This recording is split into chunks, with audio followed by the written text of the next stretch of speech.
여러 측면에서 디젤이랑 비슷한데 어떻게 SAF에 더 주냐, 디젤도 똑같이 평등하게 줘라, 내가 가질 수 없으면 아무도 가질 수 없어, 약간 이런 그런 느낌으로 지금 반대를 하고 있습니다. 안녕하세요, 송준호의 생활 ESG입니다. 네, 제가 지난주에 코로나19에 걸려서 본의 아니게 휴방을 하게 됐는데요. 한 주 동안 좀 찾아뵙지 못해서 너무나 아쉬웠습니다. 요새 참 세상이 난리도 아니죠. 그 뉴스를 봐도 요새 우리나라 같은 경우에 기후변화로 인해서 홍수가, 비가 너무 많이 쏟아져가지고 지금 차량도 침수가 되고 반지하 사시는 분들이 이제 안타깝게 돌아가셨다, 이런 뉴스도 전해 들려오고 있습니다. 우리나라뿐만이 아니라 특히나 이제 유럽 같은 경우에는 가뭄과 이런 문제가, 반대로 이제 폭염과 가뭄이죠. 그거로 인해서 뭐 프랑스에서는 와인이 안 난다, 뭐 그거서부터 시작을 해서 지금 농작물이라든지 상당한 가뭄 피해가 굉장히 크게 발생하고 있다고 합니다. 이 가뭄이 또 불러오는 게 또 산불이죠. 산불 피해도 지금 전 세계적으로 문제가 크게 되고 있습니다. 뿐만 아니라 우리가 코로나19가 지금 유행 중이긴 한데, 실제로 이제 뭐 기후변화가 인간 질병을 악화시킨다라는 이런 연구가 이제 외국에서 나왔습니다. 실제로 이제 가디언지가 보도한 건데, 이제 지카나 말라리아, 댕기열, 치kun구나 이런 코로나19와 같은 질병이 이런 폭염, 산불, 극심한 가뭄, 홍수와 같은 기후 영향 때문에 악화가 되고 있다. 그러니까 지구가 아플수록 이제 사람도 같이 아프게 된다라는 거죠. 이건 뭐 2020년도에 그린피스에서도 한번 이렇게 전한 적이 있습니다. 그리고 제가 최근에 다뤘던 이제 기사가 보험사들의 보험사죠. 재보험사라고 하는 스위스 리가 소위 말해 2차 위험이라는 것 때문에 이제 보험사 손실액이 막 심하다라고 얘기를 했습니다. 그 보험사 손실액이 왜 어디서 제일 많이 나오냐? 그 2차 위험이라는 게 뭐냐면, 1차 위험은 우리가 알고 있는 뭐 지진, 태풍과 같은 한 번 이렇게 터졌을 때 엄청난 피해를 불러일으키는 그런 자연재해들 있지 않습니까? 큰 피해들, 그걸 1차 위험이라고 하는데, 이거는 이제 우리가 지구 전역에서 발생하는 게 아니라 지구의 일부 지역, 발생하는 곳에서 계속 발생한다는 거죠. 그러니까 보험사들도 여기에 대비할 수가 있는 것인데, 소위 말해 2차 위험, 우리가 겪고 있는 홍수라든지 가뭄, 뭐 산불, 이런 피해 규모가 작진 않지만요, 그 앞서 1차 위험에 비해서 조금 더 작은 것들을 얘기를 하는데, 이 2차 위험의 문제는 세계 전역에서 발생할 수 있다. 그래서 예상이라든지 예측이 좀 어려운 부분이 있기 때문에, 또 이제 개발도상국이라든지 섬국가라든지 이런 기후에 취약한 국가들은 또 보험도 어려운 그런 상황이어서 이런 문제가 계속 심각해지고 있습니다. 진짜 우리가 이 기후 위기가, 제 주변에도 이제 차량이 침수돼가지고 피해를 보신 분들도 계시고, 집에 반지하 사시는데 집에 물이 들어차가지고 못 들어가고, 그런 기후 위험에 대한, 기후 변화에 따른 그런 위기를 직접 겪다 보니까 지속 가능성과 ESG에 대해서 더 관심이 생기지 않나, 이런 생각이 듭니다. 참 조심해야겠죠.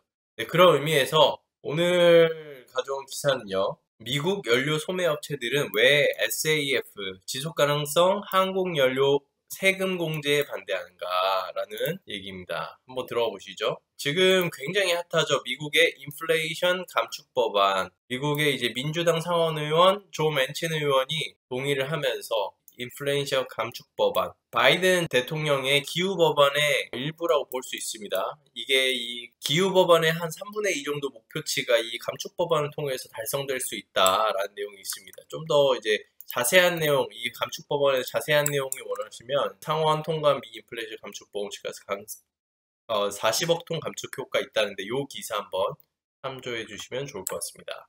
그래서 이 감축 법안이 지금 현재 상원을 박빙 속에서 한 끗 차로 통과를 했습니다. 이제 하원을 통과해야 되는데, 미 연료 소매 업체들이 법안 내용 중에 지속 가능한 항공연료에 대해서 세액 공제 부분에 대해서 반기를 들었다, 이렇게 얘기를 했습니다. 이 감축 법안 자체는 친환경 에너지, 의약품 등을 지원하고 대기업에 최소 15% 이상 법인세를 매긴다는 등의 내용을 골자로 하는데요. 이제 4,300억 달러, 우리나라 한화로 558조 원, 3,690억 달러, 482조 원을 2030년까지 온실가스 40%를 감축하는 데 투자하게 되는 그런 내용을 가진 법안입니다.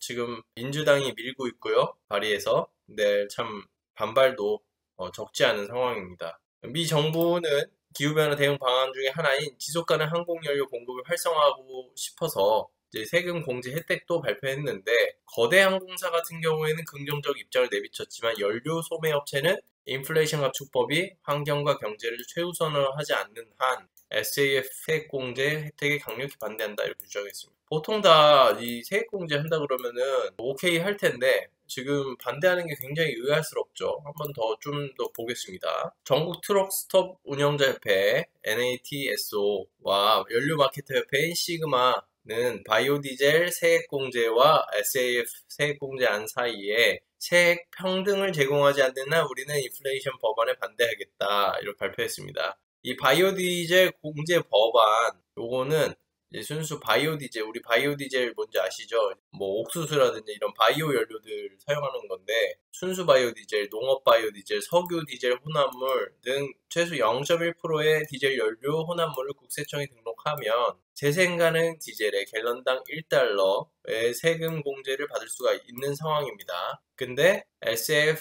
인센티브 세금 공제액이 1.75달러, 좀 더 많죠? 그러니까 이 연료 소매 업체들은 그러니까 SAF 자체 인센티브 자체를 반대하는 것이 아니라 환경 영향력, 탄소 감축, 연료 효율성 등 여러 측면에서 디젤이랑 비슷한데 어떻게 SAF에 더 주냐? 디젤도 똑같이 평등하게 줘라. 내가 가질 수 없으면 아무도 가질 수 없어. 약간 이런 그런 느낌으로 지금 반대를 하고 있습니다. SAF뿐만 아니라 바이오 디젤 공정한 인센티브 달라 이 얘긴데요. 미 정부는 바이오 디젤과 재생 디젤에 대해서 세액 공제도 연장하겠다 이렇게 밝혔는데 SAF는 세액 공제뿐만 아니라 연구 개발 및 생산까지 추가 장려하기 위한 목적이라고 주장합니다.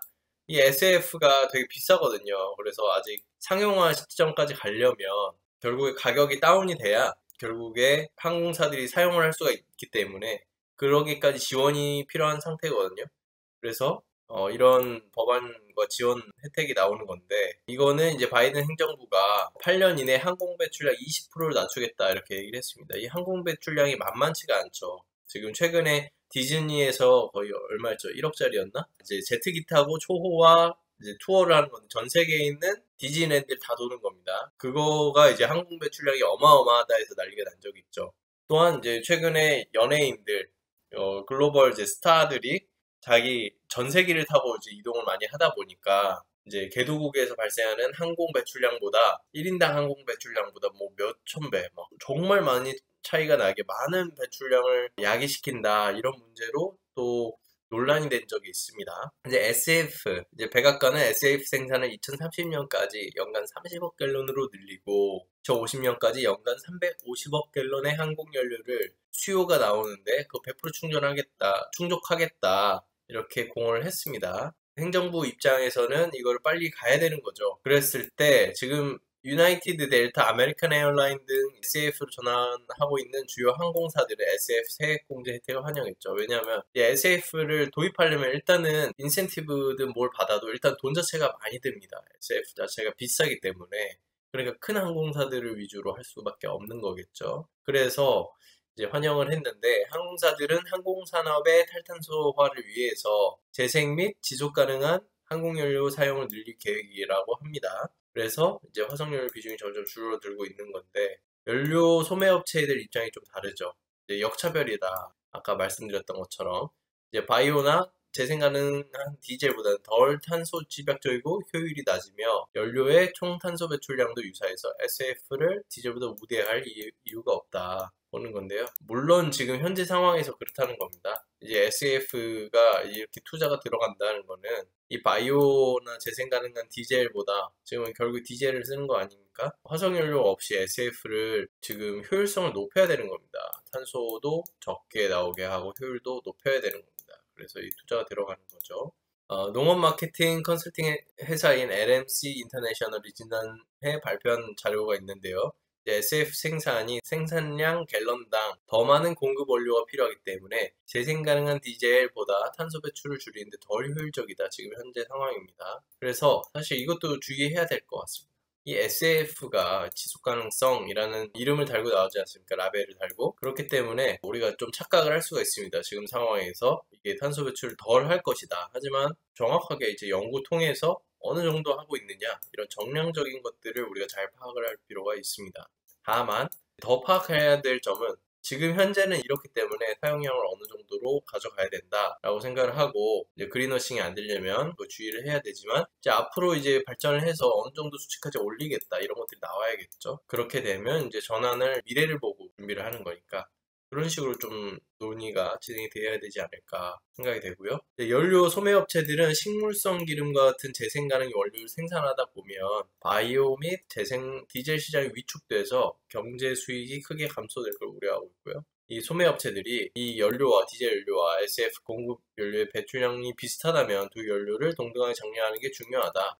SF 세액공제 혜택으로 연료 공급이 감소되면 생활용품, 주택, 난방 가격이 치솟고 운송 부문의 온실가스 총 배출량이 전반적으로 증가할 것, 이렇게 얘기했습니다. 그러니까 모든 것을 다 그냥 그대로 수용하는 건 돼. 이런 지적들은 좀 한번 살펴볼 필요가 있을 것 같습니다. 사실 뭐 LNG나 원전도 비슷한 건데, 이 LNG도 이제 브릿지 연료로서 들어가지 않습니까? 이게 LNG도 화석 연료로서 탄소를 배출하는 연료이기 때문에 다만 좀 덜 배출한다라는 거겠죠. 이 LNG를 지금 우리 텍소노미 친환경이라고 지금 넣어놨는데 이게 논란이 많았죠. 또 원전도 마찬가지 아닙니까? 이제 방패물 처리를 어떻게 할 것이냐, 그런 것들 이제 얘기가 나오는데, 이 논의 자체가 결국에 에너지 전환, 우리가 화석연료를 계속 쓸 수 없기 때문에 탈석탄 해야 되기 때문에 필요한 이 에너지 전환의 이슈에서 이제 나오는 거고요. SF 역시 마찬가지입니다.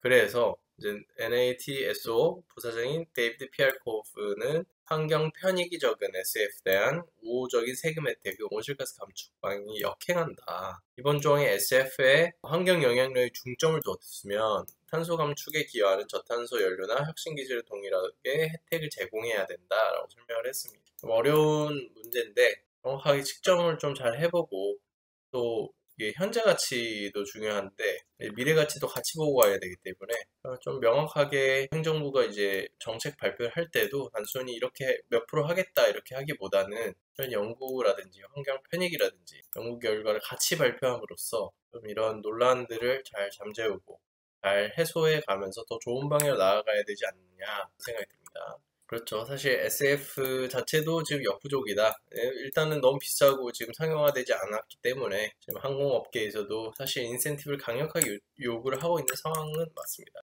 근데 이제 다만 이제 수소 동력빙의 탄소 포집 기술 같이 이렇게 여러 가지 방식도 이제 도입을 하고 있는데, 현실화하려면 이제 자금과 시간이 필요하다는 점이 지금 관건이죠. 그래서 앞서 이제 얘기했던 그런 것들, 어떤 비용 부분이라든지 탄소 배출량 부분들을 잘 따져가면서 시기에 따라서 로드맵을 잘 세워서 이 비중을, 그리고 인센티브에 대해서도 SF가 결국에 배출량이라든지 이런 부분에 우위에 쓸 수 있겠다, 시점이 가까워 오고 확신이 있다면은 당연히 그 인센티브에 차등을 둘 필요는 있겠다 싶습니다.